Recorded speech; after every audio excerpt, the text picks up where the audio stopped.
ಅಲ್ಲ ಲಾಸ್ಟ್ ನಾನು ಹೇಳಿದ್ದಲ್ಲ, ನನಗೆ ಇಂಪ್ರೂವ್ ಮಾಡೋದಕ್ಕೆ ತುಂಬ ಅವಕಾಶಗಳಿದ್ದಾವೆ.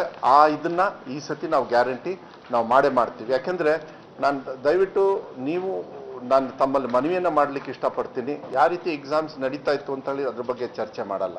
ಈ ಸತಿ ಎಕ್ಸಾಮಿನೇಷನ್ನ ಚೆನ್ನಾಗಿ ಮಾಡಿದ್ದೀವಿ. ಮಕ್ಕಳಿಗೆ ಸಹಾಯ ಹಸ್ತ ಬೇಕು ಅಂತೇಳಿ ಎದ್ದು ಕಾಣಿಸ್ತಾ ಇದೆ. ಅದನ್ನು ಸಂಪೂರ್ಣವಾಗಿ ನಮ್ಮ ಇಲಾಖೆಯಿಂದ ನಾವು ಏನೇನು ಮಾಡಬೇಕು ನಾವು ಮಾಡ್ತಕ್ಕಂಥ ಜವಾಬ್ದಾರಿ ಆ್ಯಂಡ್ ಇಂಪ್ರೂವ್ ಮಾಡೋದಕ್ಕೆ ತುಂಬ ಇದೆ. ಅದು ಒಂದು ವರ್ಷದೊಳಗೆ ಬದಲಾವಣೆ ಮಾಡ್ತಕ್ಕಂಥ ಶಕ್ತಿ ನಮ್ಮ ಇಲಾಖೆಯಲ್ಲಿದೆ. ಅದು ಮಾಡಬೇಕು. ಇಲ್ಲ ವೇರಿಯೇಷನ್ ನಾನು ಹೇಳಿದ್ನಲ್ಲ ವೈ ಅಂತ ನಿಮಗೆ ಗೊತ್ತಿದೆ. ನಾನು ಹೇಳ್ತಾ ಇರೋದು ವೇರಿಯೇಷನ್ ಇದೆ. ಹೋದ್ಸತಿಗೆ 3 ಎಕ್ಸಾಮು ಆದಮೇಲೆ ಈಗೇನು 11% ಡಿಫ್ರೆನ್ಸ್ ಬರುತ್ತೆ ಫಸ್ಟ್ ಎಕ್ಸಾಮಿಗೆ ನೀವು ಟೋಟಲ್ ತಗೊಂಡಾಗ. ಐ ಥಿಂಕ್ ಇನ್ನೊಂದು 3-4% ಗ್ಯಾರಂಟಿ ಇಂಪ್ರೂವ್ ಆಗುತ್ತೆ ಅಂತ ಹೇಳಿ ಗೊತ್ತಿದೆ. 3-4% ಅಂತೂ ಆಗಬೇಕು. ಅದನ್ನು ಪಾಸ್ ಮಾಡೋಕ್ಕಾಗಲ್ಲ. ಮಕ್ಕಳೇ ಅವಕಾಶಗಳನ್ನು ಕೊಟ್ಟು ನಾವು ಮಾಡಬೇಕಾಗತ್ತೆ. ಅದಕ್ಕೆ ಆರ್ಥಿಕವಾಗೂ ತೊಂದರೆ ಆಗಬಾರ್ದು.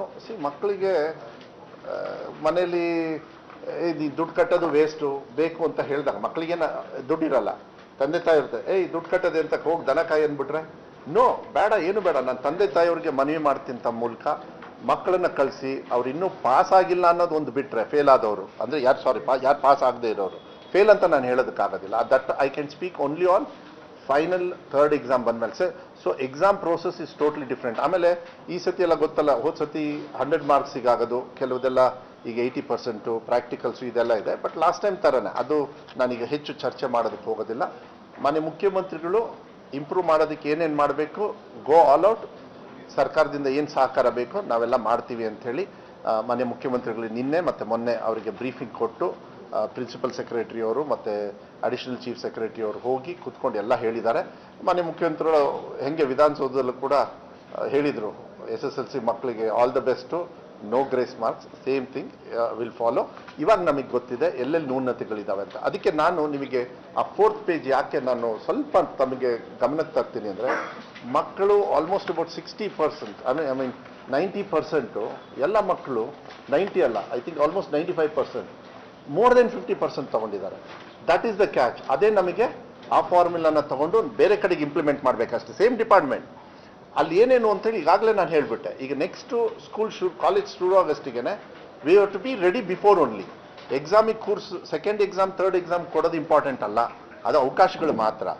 ಫಸ್ಟ್ ಒನ್ನಿಗೆ ಯಾವ ರೀತಿ ನಾವು ಮುಂದೆ ತರಬೇಕು ಅಂತೇಳಿ ನಾನು ಇಲಾಖೆಗೆ ನಾನು ಮನವಿಯನ್ನು ಕೂಡ ನಾನು ಮಾಡ್ತಾ ಇದ್ದೀನಿ. ಹಾಂ,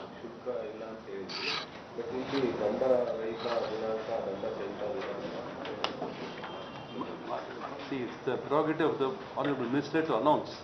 ನಾನು ಇವಾಗ ನಿಮಗೆ ಅದನ್ನ ಈಗ ರಿವೈಸ್ ಮಾಡಿ ನಾವು ಅಲ್ಲ, ಅದೊಂದು ಮಾಡಿದ್ರು.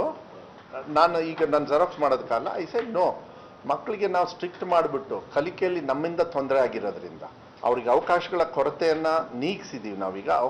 ಅವಕಾಶಗಳು ಕೊಡೋದ್ರಿಂದ ಒಂದು ಕಡೆಗೆ ಟೀಚಿಂಗ್ ನೋಡ್ಕೊಳ್ಳಿ, ಮತ್ತು ಆರ್ಥಿಕ ಹೊರೆ ಯಾಕೆ ಹಾಕ್ತೀರಾ?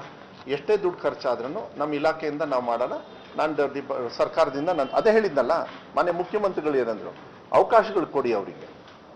ನಾವು ಸರ್ಕಾರ ನಾವು ಏನೇ ಖರ್ಚಿದ್ರೂ ನಾವು ನೋಡ್ಕೊಳ್ಳೋಣ ಅಂತ. ಇದಕ್ಕೆಲ್ಲ ನನಗೇನು ಅನ್ಸುತ್ತೆ, ಇದನ್ನೆಲ್ಲ ನೋಡಿದಾಗ ಅನಾಲಿಸಿಸ್, ಈಗ ನೀವು ತಾವು ಕೇಳಿದ್ರಿ ನಮ್ಮ ಈಗಾಗಲೇ ರಿಸಲ್ಟ್ ಬರ್ತಾ ಇದೆ. ಅವರು ಎಜುಕೇಷನ್ ಲೆವೆಲ್ ಇಂಪ್ರೂವ್ ಮಾಡೋದಕ್ಕೆ ಏನೇನು ಮಾಡ್ತಾ ಇದೀವಿ ಅನ್ನೋದ್ರ ಬಗ್ಗೆ ಮಾತ್ರ ಅವರು ಮಾತನಾಡ್ತಾ ಇದ್ದಾರೆ.